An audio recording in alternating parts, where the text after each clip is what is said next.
I don't know what happened there. Got cut off. I'm sorry about that. Those of you that are watching, I'm sorry about that. For some reason, my Instagram just shut down on me. But we are back, and I'm hoping that those of you that were watching before will join back in again. Now I have to talk again while I'm waiting for other people to join in. Hi, Kev. Thanks for joining. So in case you missed it, Kev, Instagram just cut out on me, and I'm starting up again. So that's going to be awkward in the editing, isn't it? I'll have to fix that. Annoying. Anyway, Phil, thanks for joining back again. I apologise about that. I think Instagram just quit out on me, and I don't know what happened there. But thanks for coming back. So this is all about journeys. This is all about people's stories. So I'm going to bring in Phil, and we're going to hear his story. Let me just do that for you right now. Here we go. Press the button.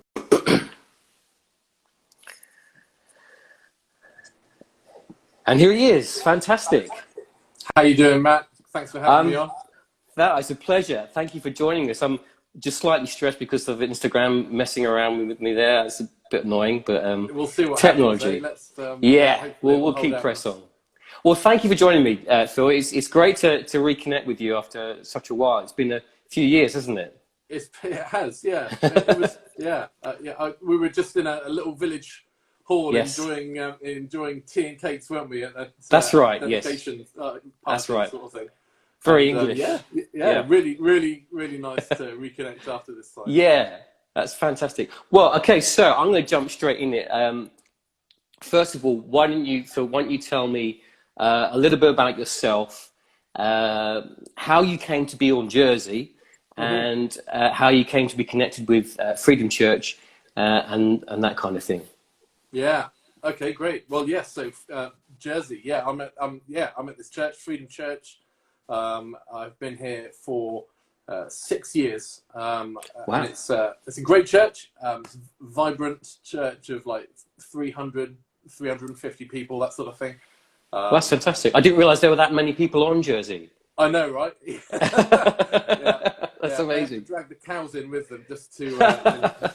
Now, I mean, actually, there are like 60 Christian churches fantastic in Jersey, of different sizes and shapes. 12 parishes, and so each one of those obviously has like an Anglican church at its centre, a parish church, and then there's a whole smattering of various other denominations. We're an independent church, non-denominational. Started as a house church 31 years ago, and has just grown into a reasonable sized congregation.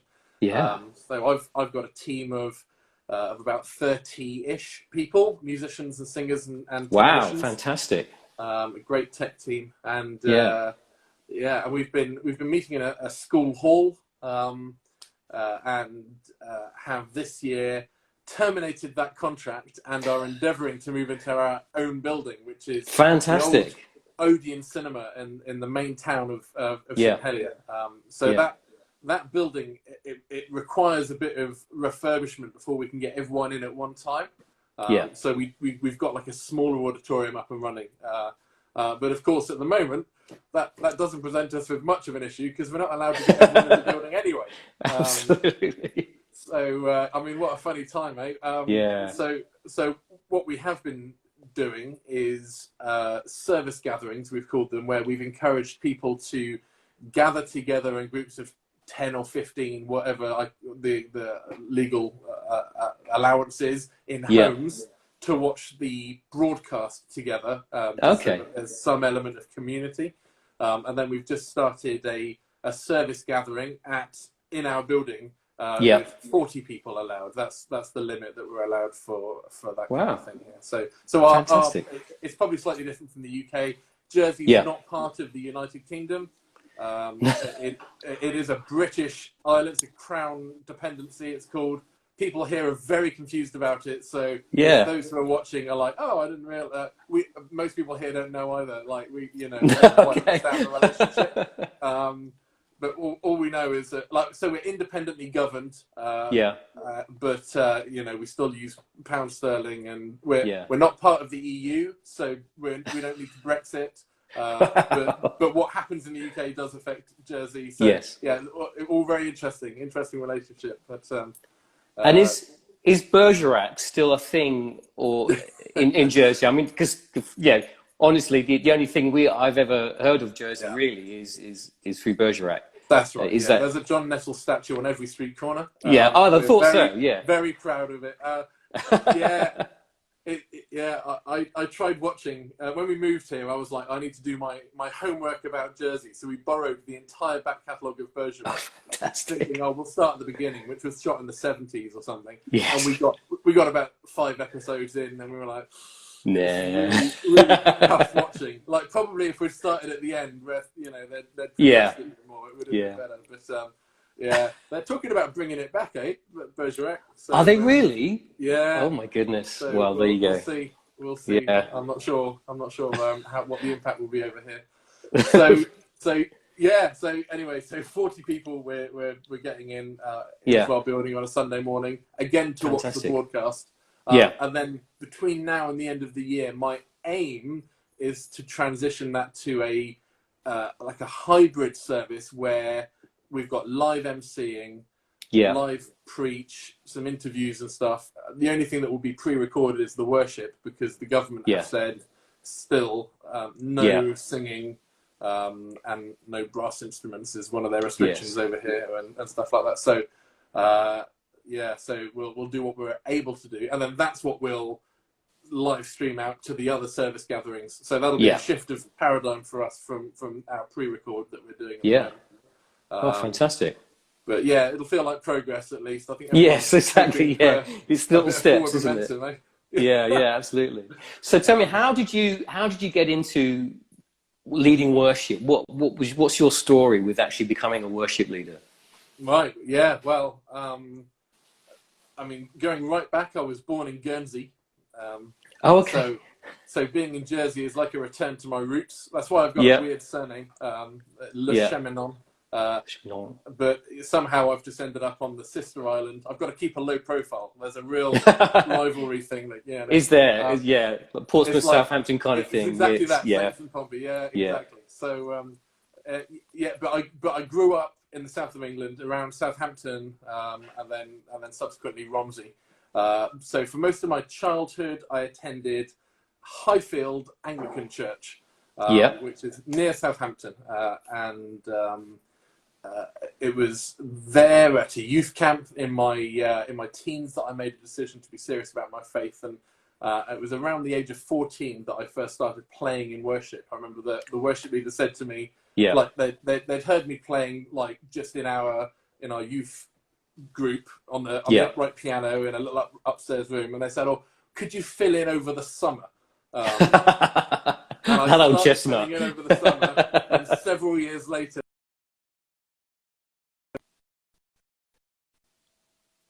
Got me.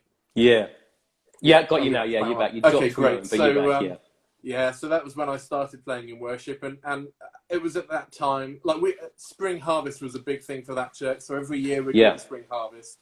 And every year I'd buy the new songs book and the new songs albums. Absolutely.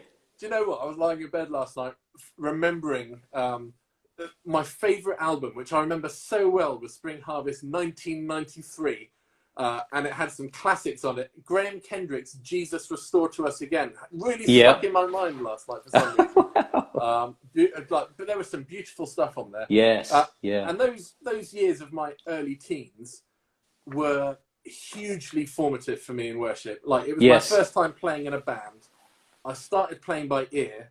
We had a bass, so I played keys. That's my first instrument. We had a bass player in the band, and so I used to literally sit on my left hand whilst I was playing to train myself to keep out of the way of the bass player. So it was a real good training ground for me, and I started to grow to love some different flavors of worship music. I don't remember the songs, but there were some songs that came over from France that were like really fresh and new. So we did some of those at that church, and like, because we were close to Southampton, I went to the Cutting Edge events where Delirious was like first starting to put their material out. That was an epic time for worship music. So that was hugely influential for me. Glory days, weren't they? Unbelievable. Yeah. Yes. And then in 1994, there were two things for me that really developed my musical ear as well. One was Noel Richards' Warrior album. Yeah. Which it was genre defining. It had We Want to See Jesus Lifted High on it. Champion, which became the anthem from that concert in '97, which was amazing. Were you at Wembley for that? I didn't go to that, but we've seen the video. I mean, epic, it's and He Has Risen, which would then be sung every Easter forevermore. Yes, yeah. And so also in '94, I was invited to go and play at this Methodist festival called London Weekend, and it's part of the MAYC, Methodist Association of Youth Clubs or something like that, youth choirs maybe. And I think London Weekend had been running for years and years and years.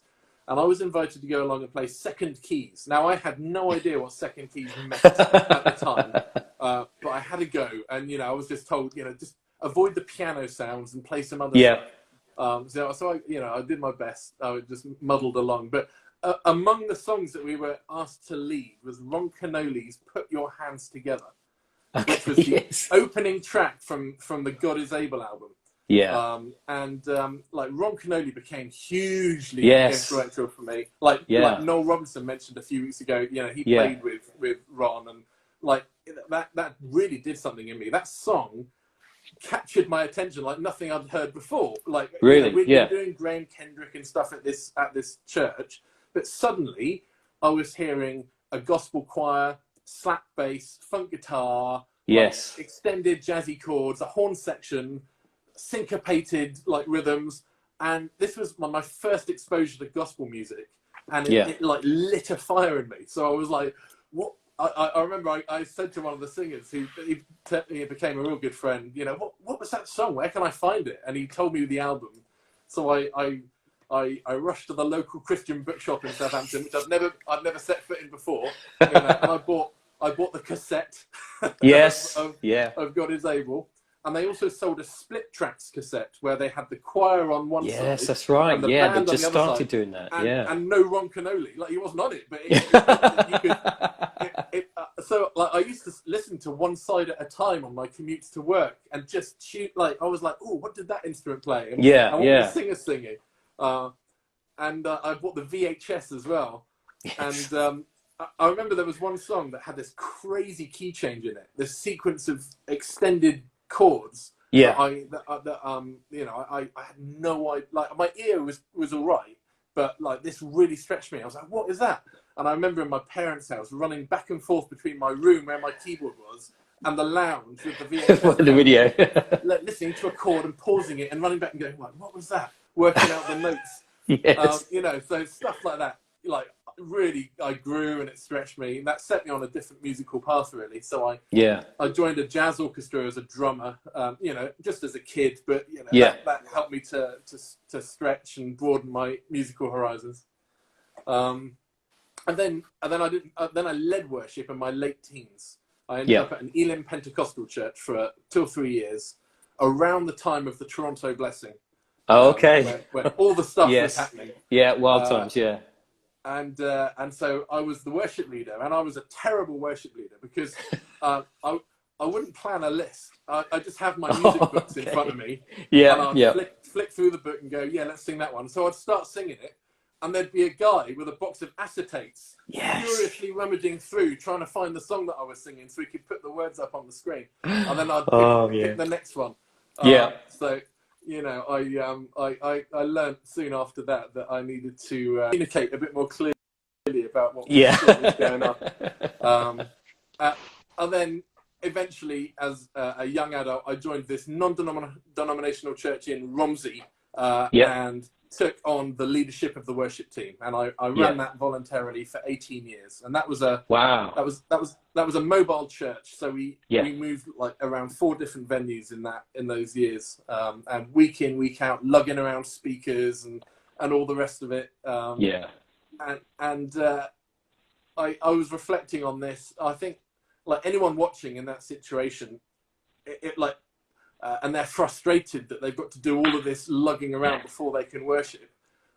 I want to say that the carrying of equipment is legitimate worship. Oh yes, you know? absolutely. Do you know what I mean? Like doing the practical stuff that serves the congregation is worship. Like that. Definitely. That's real strong on my heart. And you know, when Jesus was pressed by the disciples for the most important commandment, he boiled it down to these two, didn't he? Love God and love people. Yeah. And I just like my heartbeat is loving other people. And that's my goal every time we set foot out on a platform to lead worship or sing, and whatever style or whatever that might look like, is doing it to the best of our ability, because we're there to love these people, and to remove distractions, and to help put the hand of the Father in the hand, well, the hand of the congregation in the hand of the Father. Yes, and to connect these hearts together. So, fantastic. So I what else was I doing at this time? I ended up playing at Easter People Conference. Yes, I remember that. For 10 years. That was the Methodist National Conference. I think that led on from the London weekend thing. But we ended up forming a band called Before You. The letter B, and the letter U, because that was cool. And okay, yes. Yeah, we played for 10 years. It was, it was, like the Methodist conferences, like you'd be given an order of service, and it would say like 10:23 someone's going to pray, and then 10:24 we're going to sing this song, and 10:27 this, it was that kind of thing. Very, I also had the opportunity to play at the Elim National Conference one year, and the contrast was quite stark. Like at the Elim conference, like we rehearsed maybe 2 songs and then didn't play either of them. So I was on bass for that, and I remember standing there thinking, okay, I've got like a verse and a chorus to listen to and learn this song, and then I'm in. You've got to join in. I've enjoyed that contrast of the spectrum of experiences there. Yes. I've also been able to play at a number of the Catholic charismatic conferences, the Celebrate conferences. Yeah. Which is just a different expression again. With, different traditions, beautiful honor for for the elements and that kind of stuff, which is it's all stretched me. I've watched and I've learned from diverse traditions and experiences, and I think that's really helpful. Absolutely. To be a slightly more rounded. I don't pretend to be perfect in that respect, but I do feel like I've got a healthy respect for different approaches, different traditions, and that's something that I encourage my teams to pursue. That's really good. So that leads up to 6 years ago. I moved to Jersey. I'm now the worship pastor at my church. The irony is I've only led probably a handful of times, because I've got a largish team with several worship leaders serving on the rota. So I would say one of my greatest pleasures over the years has been releasing others to step into their calling and supporting from the sidelines. Like I'm actually quite introverted, and I really enjoy functioning in the MD role. Yeah. So releasing others to step out and lead worship, and then being this support in the background. So our current church, we're like in-ear monitors, and so often I'll have a shout mic and all that kind of jazz, just to bring some stability to the ship. That's a great role. And my leadership style is really. I'm not like a type A leader. You know what I mean by that? The kind of big aggressive, like That's just that's not me, and you won't hear me bark orders. But I do like to lead by example. There's that classic image you see on the internet of someone sat on a chariot cracking a whip, and that's the boss, and then the other one is them at the front pulling the ropes, and that's the leader. And I'm just not a whip cracker, but I do show people my approach and my ethos, and I lead by osmosis, and that's kind of worked well for me over the years. Fantastic. That's fantastic. Thank you for sharing that. We've just been joined by Jay, who we spoke to last week, and he shared actually the same kind of thing as you, like in that He's similar. He's not a bang, bang, bang kind of leader, but he just likes to kind of encourage and enable others to kind of do it. Yeah, I know it's a good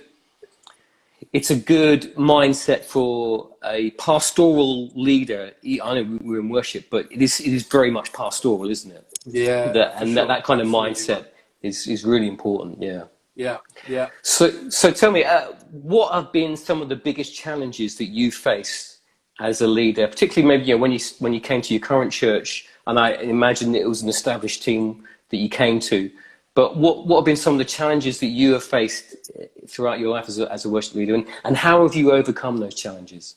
Okay, yeah, good question. So, well, I mean, coming to my current church actually was not. It could have been difficult. Like, creatives are an interesting bunch, aren't we?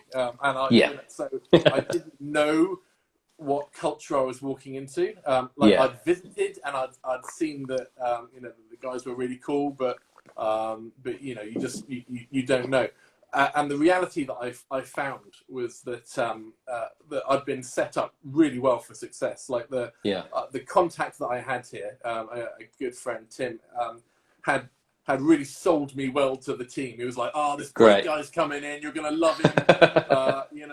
And by the time I arrived, the team were just like hungry. They're like, "Yeah, teach us." Yeah. So actually, that wasn't much of a challenge coming in to that. But I guess my reflection on creative people is that we're often difficult and sometimes fragile, like personalities. Yeah. And I think in any field, there's no denying that when we do the things that we're passionate about, there's a sense of self-fulfillment. Like that's quite natural. Yeah, but I think that can lead to difficulties when it comes to motives. So I consider it a privilege, not a right, to serve like on the worship team, because I think there's a weight to what we do. Yeah. And so we've got like an onboarding process that lets us get to know a person and gauge like their fit within the team. Like we look for integrity and spirituality in someone's character and musicianship and chemistry with the team and connection to church and we ask people for commitment to growth in all of those areas. And I guess the point is like musical ability alone isn't enough. And I hate confrontation. I guess the not being a type A leader thing, right? So if I'm auditioning someone and I have to say no, I'll try and do so in a direct way.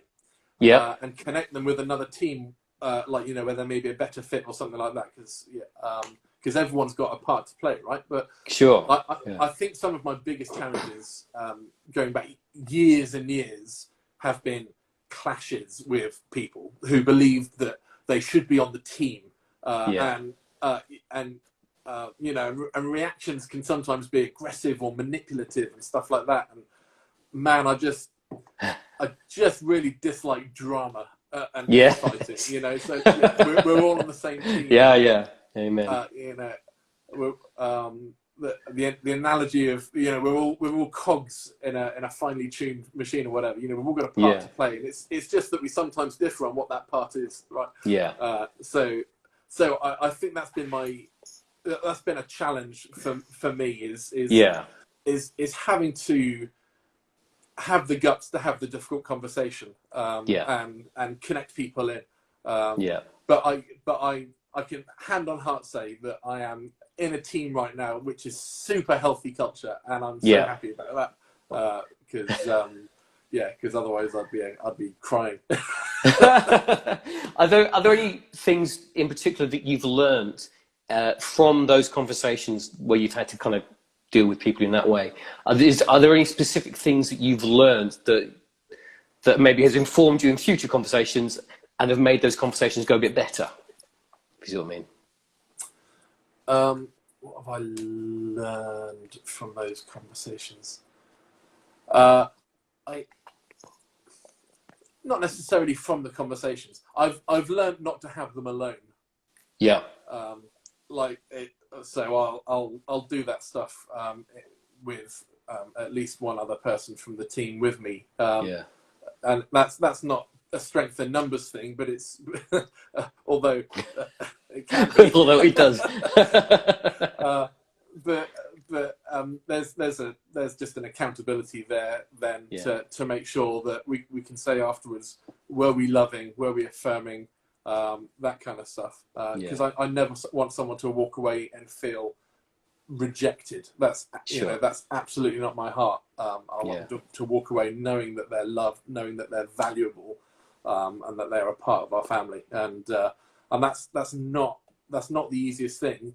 And you're crushing someone's dreams, if depending on if someone's built all of that up and they're like, yes, I'm the greatest XYZ in the world, and you're like, I'm so sorry, but I don't think you're the right fit for that. That's a really tough conversation. Yes, and the Simon Cowell approach never works, so it has to be done. It just hasn't done so far. We tried. Writing up X, and it just ends in tears. So is there anything, and I'm not necessarily referring here to those kind of conversations, but is there anything that you've done as a team leader that you really wish you hadn't done? I mean, so many things, of course. And I think it's human nature to replay those events in our minds. And there are things that I said and did as a much younger man that still make me cringe when I think about them now, But I also recognise that I am who I am today as a result of my experiences in my past, and I'm stronger and more compassionate and more empathetic because I've made mistakes. So for years and years I've had conversations with team members who feel unqualified to step onto the stage because of behaviours and habits in their lives, and so I consider it a joy actually to be able to counsel team members by showing them the imperfect people that Jesus called to be his disciples, and to talk about his all-encompassing grace and forgiveness, and to remind them that God doesn't call the perfect. So I'm not going to give you any specific examples, but I think, I mean, biblically we're called to hold leadership to a high standard. But I think there's a danger as well, and it's pervasive in the church, of putting people on the platform on a pedestal and expecting a degree of perfection out of them. And we're all human and we all fail. And so it's important to me that my team know that they are not required to be perfect. I like the phrase, God doesn't call the qualified, he qualifies the called. And my team are called to be there, and that's what qualifies them. We have tough conversations about behaviour and stuff like that. But some people would consider me a bit of a softie, and probably expect there to be a harder line. But I'm like, grace now. Fantastic. And so is there anything then as a team leader that you've done with your team that has borne some incredible success? And I'm not, we all do things that go well, but is there anything particular that you've done that's like amazed you about how successful, or the kind of the fruit that kind of thing bore? Any kind of example? I don't know about tremendous success. I mean, it's really hard to judge that stuff. Like that, isn't it? But I mean, there are steps that I took when I came to this church in Jersey, which I think were helpful. We had bands we had like a week 1 and 3 band and a week 2 and 4 band, and then some slight differences between those. So I made that a little bit more organic so that everyone played with everyone else. And in doing that, I think there was a general increase in musical ability, because people weren't leaning so much on the familiar anymore, and had to learn the new team dynamics, had to learn to listen more carefully, all that kind of stuff. We had a number of worship leaders who each would have their favourite songs, so I got all the worship leaders leading all the songs. This might be a slight digression, and I'm not sure if it's something that I can't remember where this church was at when I joined, but I'm an advocate of having a limited song list. Yeah. And actually, at my previous church, I remember implementing that, and that was something that did yield tremendous success. Yeah. I used to be a bit. I probably used to look down my nose a little bit at people that had a small song list for their church, thinking, "You are missing out on this breadth of glorious material out there." And the turning point, I think, for me was when a lady that I worked with joined our church, having gone through Alpha. Yeah. And after a period of maybe 3 months or so, it occurred to me that she will have never heard the same song twice. And how could she possibly have expected to join in with worship when there was no system in place that allowed her to join in? And so whittling down the song list and making sure that there was healthy rotation and all that sort of thing was a real key for increasing engagement in the congregation, increasing familiarity with the worship team, with the songs, and that's a win all round. So I'm a big advocate of that. I would say I've continued to invest in myself. Yeah. And I see that as a leading by example thing. So I don't want to ask anything of my team that I'm not willing to do myself. So I've applied myself to continual musical growth, and I've committed to spiritual growth, obviously. So I loved doing a couple of years training with Westminster Theological Centre, fantastic theology college, made up of spirit-filled, like diverse lecturers. And I've got obviously a number of friends who've been to Bible colleges, but I think Bible colleges can sometimes be a little bit narrow in I think a bit cookie cutter. Like, you come out with the position of that college. Whereas WTC has such huge diversity on the faculty.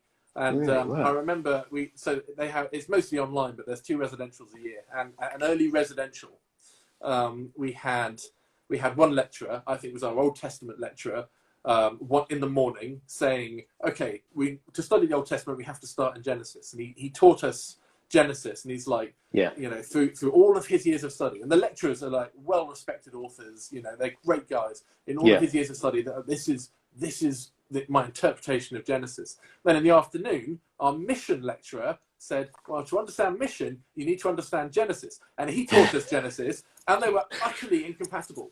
At which point you're left going, I've got to make a decision for myself where I'm going to land and know why. And there's so much growth that comes out of that. And I'm grateful for those opportunities, rather than just coming out the other end having learned some stuff by rote because that was the opinion of the college. So I mean, doing those years of it was just 2 years after we moved to Jersey, because this was my first employed role as a worship pastor. Prior to this, I was a web guy, and suddenly I had a job with pastor in the name, and I thought I probably ought to do some formal training. You need to justify it, right. Man, I dismantled so much of my like the stuff we build up, because you just end up with a narrow understanding, and man, blew my whole interpretation of stuff open, and again just gave me a real empathy for different positions, or an openness to different, like. Now, if someone says to me, "Oh, I don't agree," or "What do you think about this?" Often my answer is, "Well, I don't know." You may be right. And I like being in that place, because it feels like a more humble position to be in than where I've seen that I've been in the past. I can see a comment from Jay on there. Yes, I was just going to pull you back to that. How many songs are in your list? About 40. We've let it slip a little bit, in that we've added some new songs and haven't dropped some off, but that's roughly where we are now. One of the things I've done to see helpful change in our team is implement systems where there were no systems, and the systems that I've started to implement have come from John Nickel from worshipteamcoach.com. Okay. Absolutely fantastic guy. Brilliant head on him. That's my guitarist, I think. And, oh, is it? Okay, I guess. Oh, there's a conversation to have a little later on. They've all got 4 chords, bud. I think they're fine. Yes, exactly.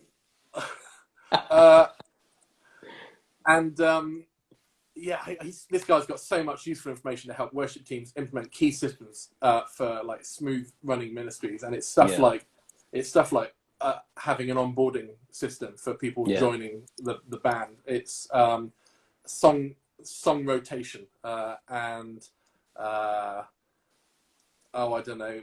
I think there were about 7 different systems, but like that for me.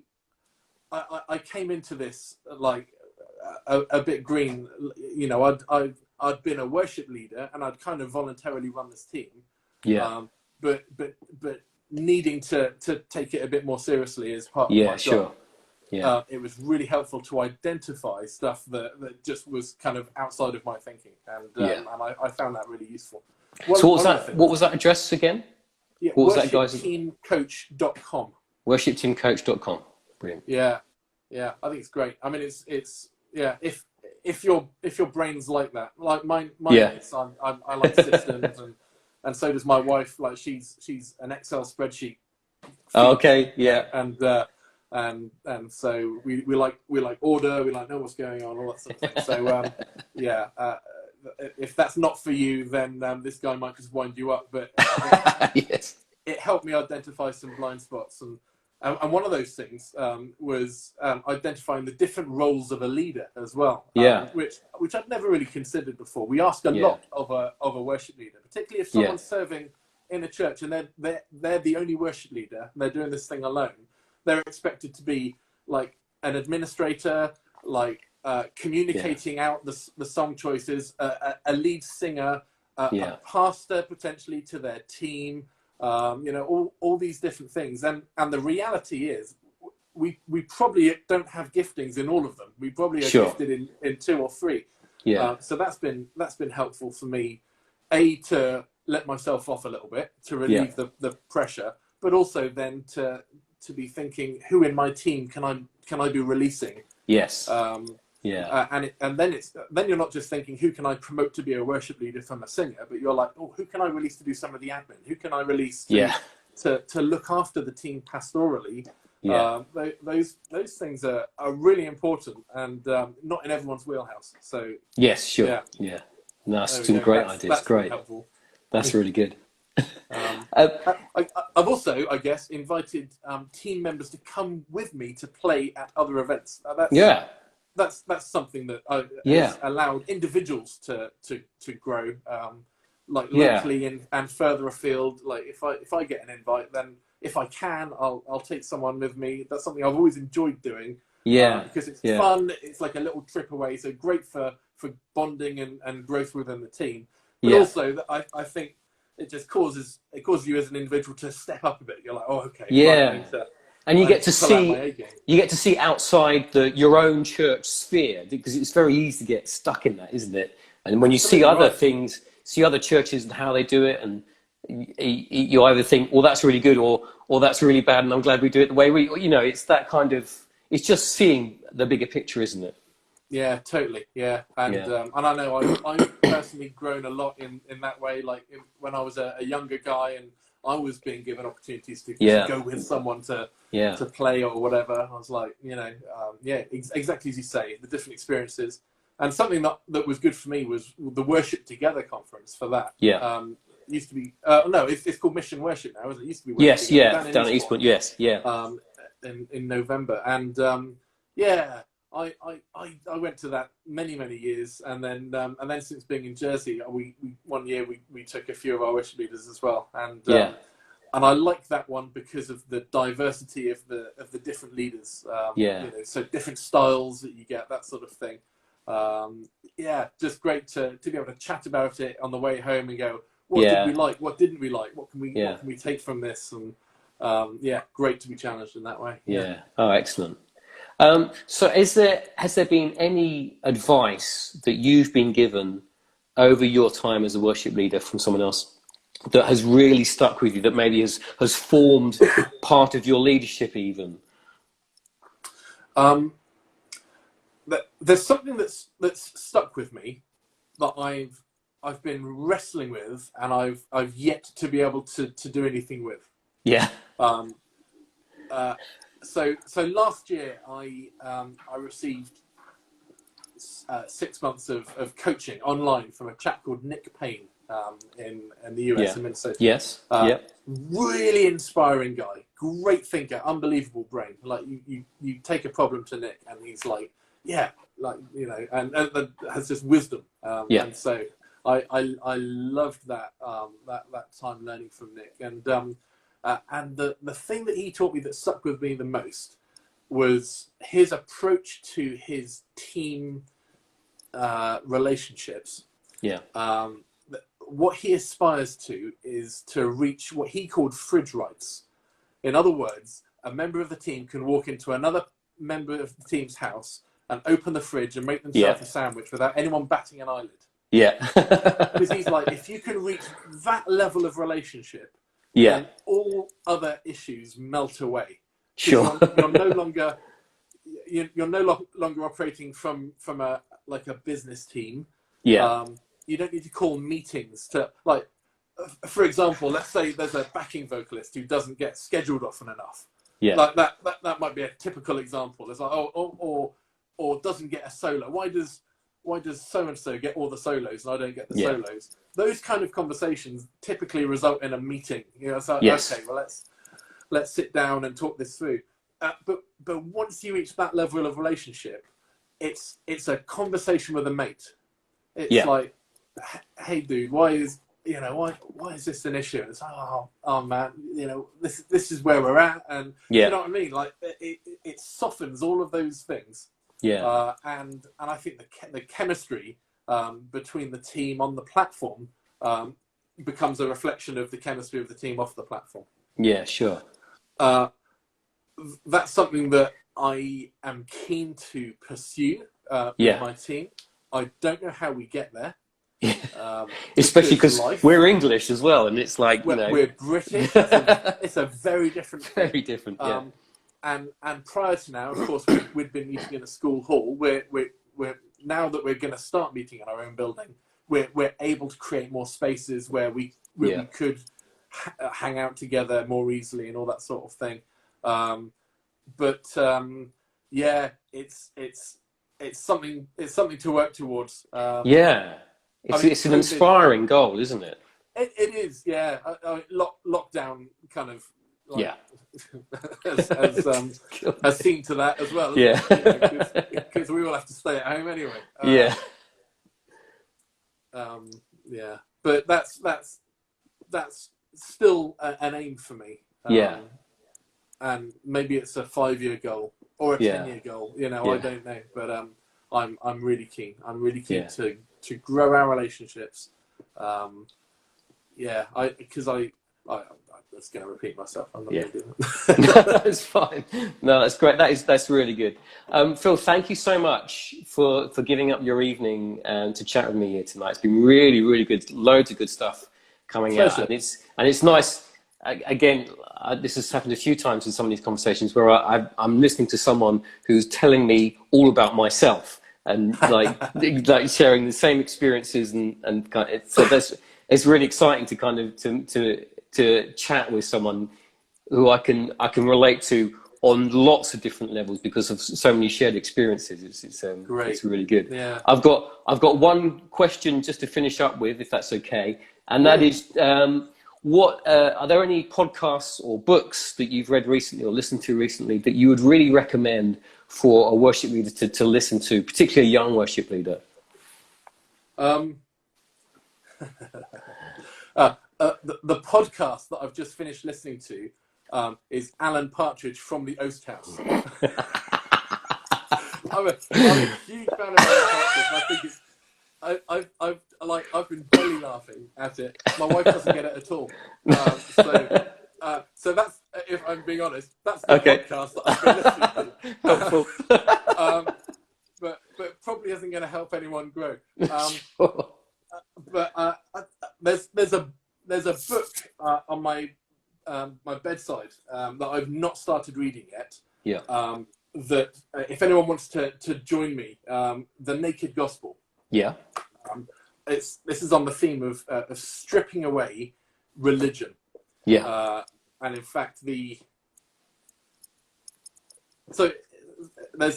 like a little introductory page here, which says the naked gospel is discovering what was the gospel which our Lord and his apostles preached, what additions and alterations latter ages have made in it, what advantages and damages have thereupon ensued. And that's a quote from a chap called Arthur Berry in 1691.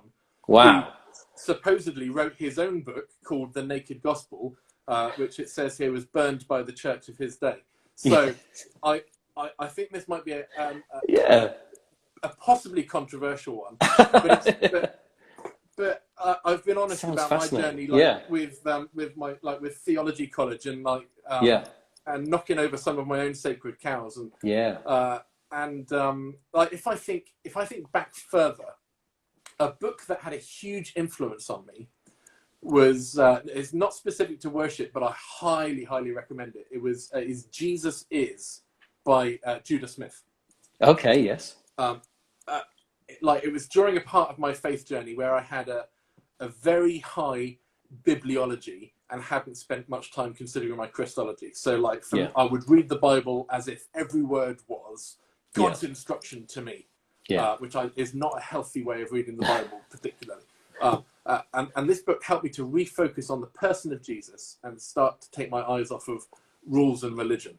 And I read this book around the same time as, without wishing to name drop, I was very privileged to play on some of Godfrey Birtle's live albums. Okay. Yes. Yeah. I remember.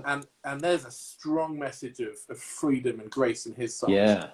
Which also had a profound influence on me and helping me to deconstruct some of the religiosity that I recognised in my life, and to get back to making the main thing the main thing. So so there's two books on the same topic. Fantastic. Jesus Is and the Naked Gospel. If anyone wants to go on that journey with me, then we could chat about it. I might just do that. We get on. Yeah, I might just do that actually. That sounds good. Great. Brilliant. Thank you so much, Phil. It's been a real privilege to have you on these conversations. I've enjoyed everything that you've been sharing. It's been so good. Thank you so much. And we'll stay in contact. And all the very best out on Jersey. Thank you. Come to Jersey. It's great for holidays. Oh yeah, definitely. I'd love to. I mean, Bergerac was filmed there. I've got to give homage. I've got to pay homage somehow. I love it. Brilliant. Thank you so much, Phil. Cheers, mate. Cheers. Thanks for joining. Bye-bye. See ya. There we go. Wasn't that a fantastic conversation? Phil's just a great guy. And if I know that if hi Paula, thanks for joining. You missed it. Yeah, you will have to catch up, but it was a really good conversation. You'll really enjoy it. I know that Phil's the kind of guy I could sit down with and we just chat the whole evening, and there'd be so much that we would recognise in each other's stories, because it sounds like we said very similar in some ways journeys, but it's such a good conversation to have. Next week, I'm going to be chatting with Callum Clayton, who is the worship pastor at Gateway Christian Centre up in Birmingham. I had the chance to have lunch with Callum. Was it last year? I think it was last year. I was up in Birmingham for a meeting, and I got to catch up with him and have lunch. And just a really nice guy, really great guy. So I'm looking forward to chatting with him next week. And I've got some spaces coming up that I need to fill with some worship leaders. So if you know a worship leader who wants to share their journey, who'd be happy to chat here on Instagram Live, get them to contact me, or if you're watching, you're a worship leader, contact me and we'll set up a date and we can have a chat, just like we have with Phil tonight here on Instagram Live.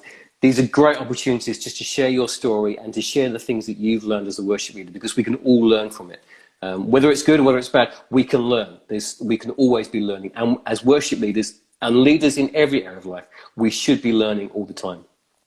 Thank you so much for joining me. It's been a pleasure to have you with me this evening. I really appreciate you giving up your evening to watch. Thank you, watching in Turkey. Thank you for coming each week. It's great to see you here. Nastaran, you need to let me know what your actual name is so I can call you by your actual name, because I don't know how to pronounce that. I'm sorry. But thank you for joining me. Join me again next week. I'll be back. And thank you for watching on Catch Up as well. I'll see you soon. Goodbye.